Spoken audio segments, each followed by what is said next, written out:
नियम जो है उनका पालन किया जा सकता है। आप सोचें, अरे देखो हमारे सब सगे संबंधी हैं, नहीं वो बुरा मान जाएंगे, बुरा मान जाएंगे। आप उनके साथ बैठकर खाते पीते नहीं हैं, नशा नहीं करते हैं, मतलब आम सी बात हो गई, बोलेंगे बुरा मान जाएंगे। तो मैं ऐसा करता हूँ, मैं जब इनके साथ होता हूँ तो थोड़ा सा कर लेता हूँ नशा वगैरह, बस बाकी वैसे नहीं करता मैं। वैसे बिल्कुल साधु रहता हूँ, पर इनके साथ जाता हूँ तो ऐसा कर लेता हूँ। या फिर कोई मतलब ये नशा छोड़ दीजिए, और भी बहुत सारी हमारी आदतें होती हैं, बट हम उनके संग में बैठते हैं तो उनकी आदत के साथ में हमें चलना पड़ता है। बट ये कह कर कि नहीं नहीं देखो हमारे सगे संबंधी हैं इसलिए मैं मना नहीं कर सकता। तो जब तक आप ना करना नहीं सीखेंगे नहीं, तब तक आपके अंदर बदलाव नहीं आएगा, तब तक आप उस रास्ते को नहीं पकड़ेंगे।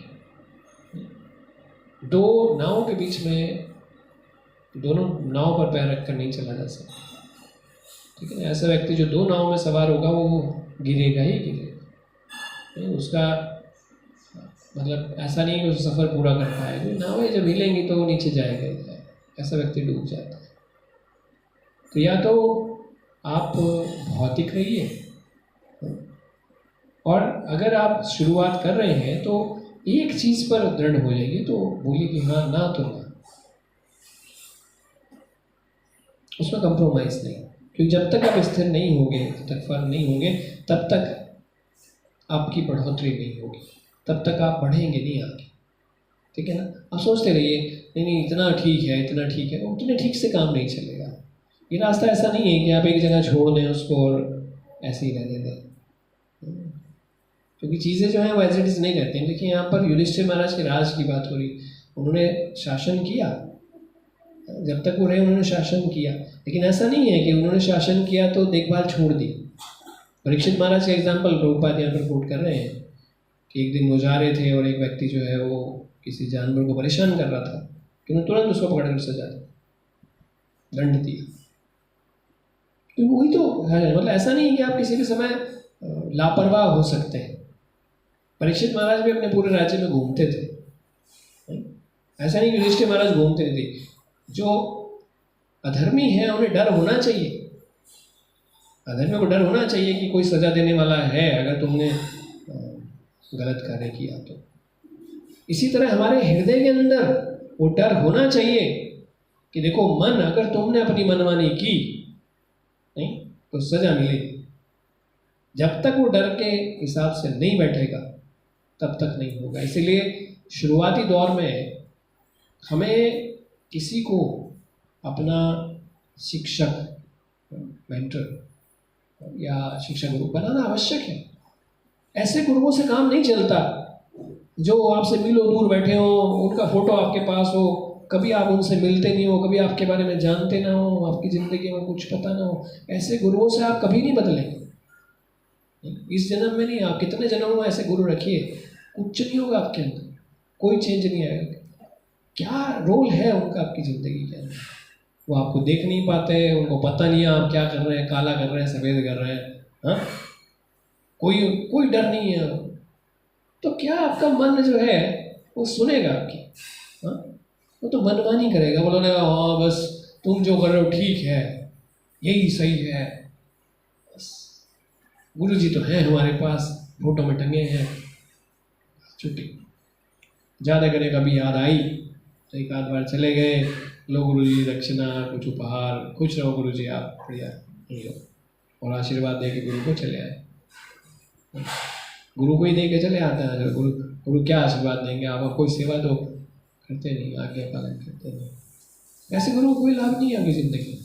और ऐसे गुरु जो आपको हाथ पकड़कर आगे ले जाएं, आपको गलत सही का रास्ता बताएं, वो वास्तविकता में आपके जीवन को चेंज करें।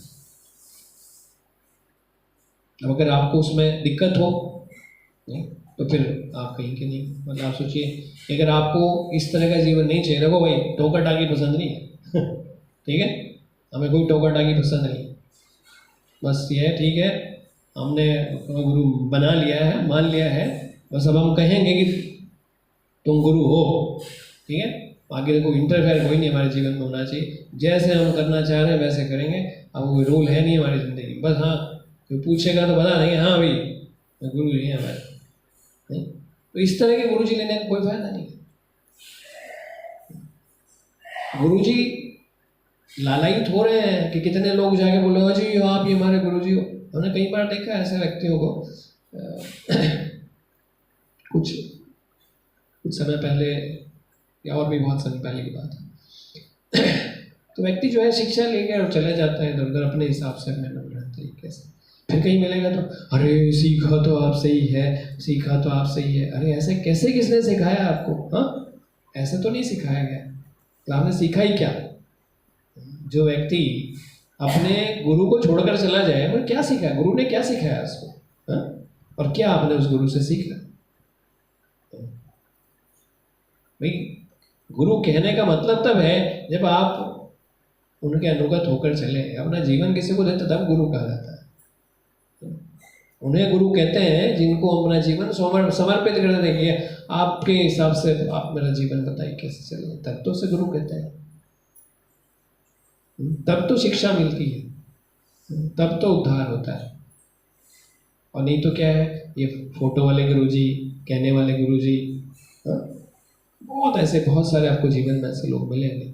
बस जी मैं तो आप ही को गुरु, अरे बहुत सारे, ये तो भगवान को ही गुरु मान ले, कोई इसमें कोई बुराई थोड़ी है। बोले मेरा तो गुरु कृष्ण जी है जी, मैं तो बस उन्हीं से कर लेता हूँ, फोटो लगा लिए मैंने, तो मैं मान लेता हूँ आप ही गुरु हैं जी साहब, ठीक है। तो इस तरह से काम नहीं चलता है, ठीक है।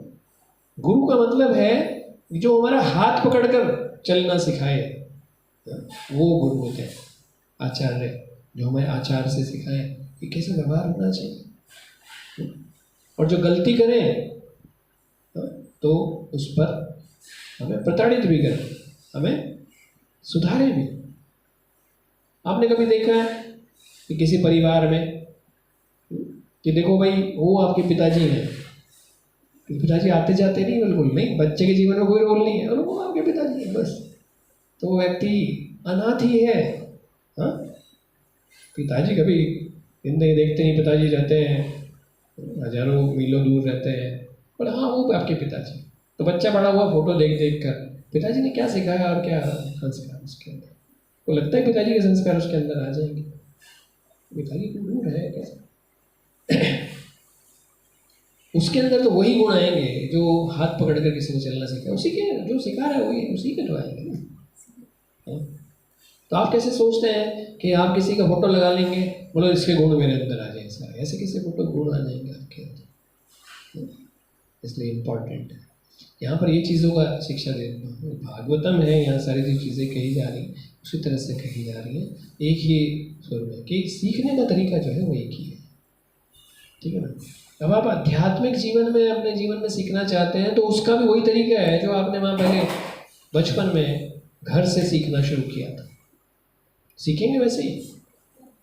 ये कोई जादू तो नहीं है, गुरुजी आए और बोला लिए भाई हाथ रख देता हूँ सिर के ऊपर, बस हो गया, बस कृपा प्राप्त हो गई और जाओ, बस अब जरूरत नहीं आने की। हाँ, ऐसा नहीं है, कोई तंत्र मंत्र विद्या नहीं है कि आपको निरोगी कर दिया और छोड़ दिया।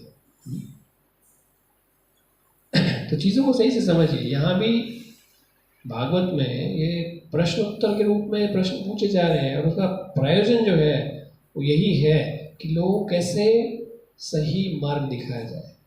शासन मतलब चाहे वो किसी बड़े राज्य का हो, किसी देश का हो, या अपने जीवन में शासन हो, कोई ज़्यादा अंतर नहीं है उन चीज़ों। आपने अपने जीवन को चलाना है, ये रूल आपके वहाँ भी लागू होते हैं, वहाँ भी लागू होते हैं। वहाँ भी जीवन में प्रायोरिटी आपको ज़रूरी है, कैसे हमें आज्ञा का पालन करना चाहिए।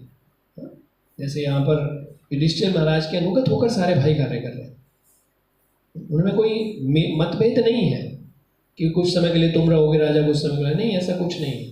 बोले यार तुमने हमें तो सेनापति बना के छोड़ दिया, हम युद्ध लड़ने के लिए रह गए, तुम यहाँ मजे ले रहे हो राजा बन के। ऐसा भाव नहीं है, क्योंकि उन्हें सबको मालूम है वो सारे जो हैं वो देवता हैं। वास्तविकता देवताओं के अंश देवता ही है। वो इस बात को जानते हैं कि ये जो इस जगत में आए हैं ये ड्यूटीज़ हैं।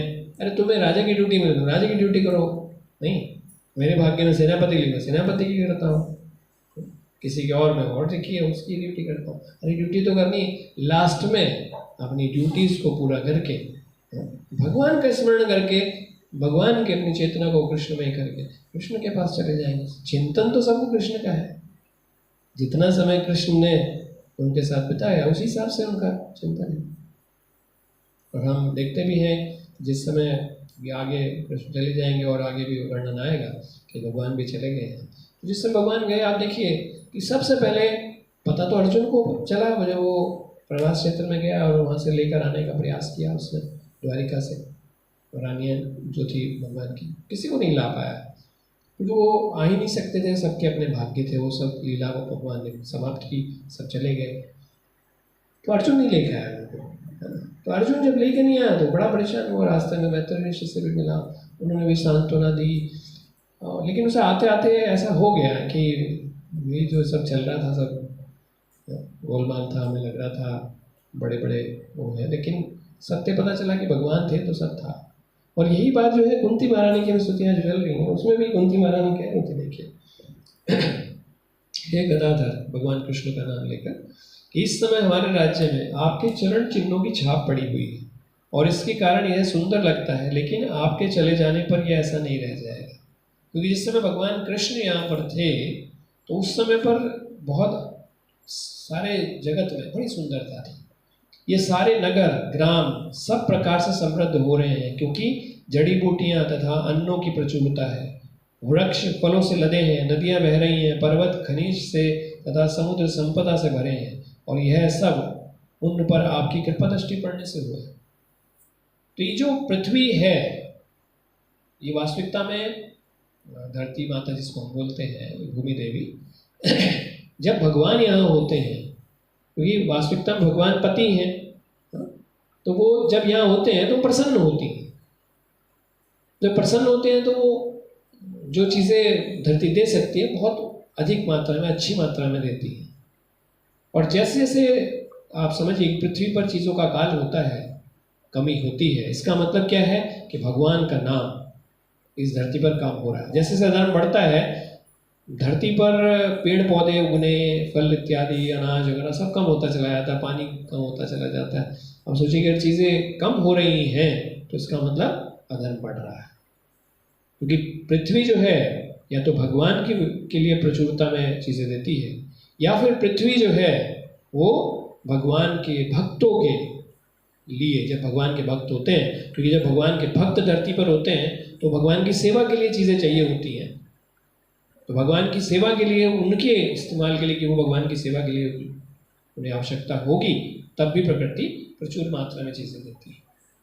तो अभी तो जब युधिष्ठिर महाराज हैं तब तो भगवान कृष्ण भी हैं, जब का वर्णन हो रहा है, क्योंकि भगवान गए और युधिष्ठिर महाराज भी, तो ऑलरेडी भगवान हैं वहाँ पर उस समय पर। लेकिन भगवान के भक्त भी यहाँ पर हैं, युधिष्ठिर इत्यादि, तो उनके लिए भी पृथ्वी जो है वो अच्छी संपदा दे रही है। और साथ में गायों का वर्णन है, तो गायें जो है वो अच्छा अधिक मात्रा में जो चारा है वो खा रही हैं, तो उस हिसाब से उनका दूध इतना है कि वो धरती को भी सींच रहा है, खेतों को भी सींच रहा है, इतना दूध उत्पन्न हो रहा है।